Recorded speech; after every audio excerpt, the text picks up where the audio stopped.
De plus en plus de gens se rendent compte que ce n'est pas une obligation religieuse. L'islam n'impose pas la circoncision ou l'excision. Ce ne sont pas des pratiques religieuses et elles ne sont pas mentionnées dans le Coran. La circoncision est plutôt une tradition dont on a fini par faire une obligation. La circoncision est très répandue chez les Turcs, où elle est généralement pratiquée entre 7 et 10 ans. Funda a grandi dans une famille musulmane turque, tout comme le père de ses fils.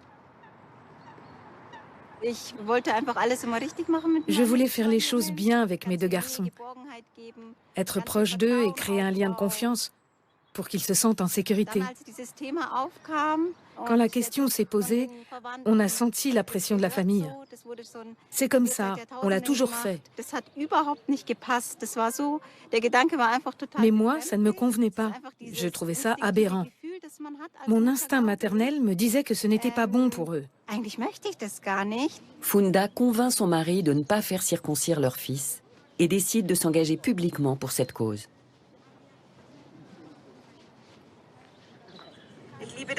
J'aime la chaleur des gens et leur convivialité. J'aime la musique turque.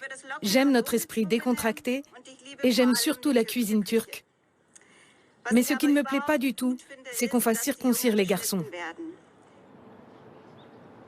Elle recueille des témoignages d'hommes d'origine turque sur ce sujet. Aujourd'hui, elle a rendez-vous avec Tayfun. Tu savais dès le départ que tu ne voulais pas le faire? Exactement. J'avais vu ça autour de moi. On célèbre le sunnet, comme on dit, avec tambour et trompette. On ne peut pas le rater. Alors j'ai demandé « Qu'est-ce qui se passe ?» On m'a expliqué qu'on coupait un petit morceau du pénis. J'ai dit tout de suite « Moi, je ne veux pas faire ça ». On m'a répondu « Si, on va le faire pour toi aussi ».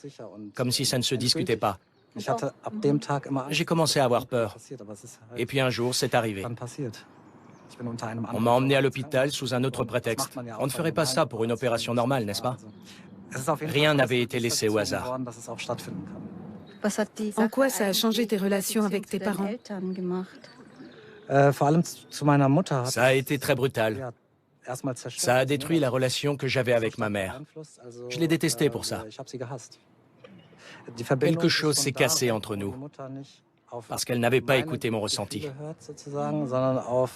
Elle avait donné la priorité à une tradition qui, selon elle, était incontournable. Funda tient un blog où elle essaie de sensibiliser les parents aux risques et aux conséquences de la circoncision. Je pense que de nombreux parents s'abstiendraient s'ils étaient mieux informés. Je suis convaincue que tous les parents, quelle que soit leur culture, aiment leurs enfants et qu'ils veulent leur bien.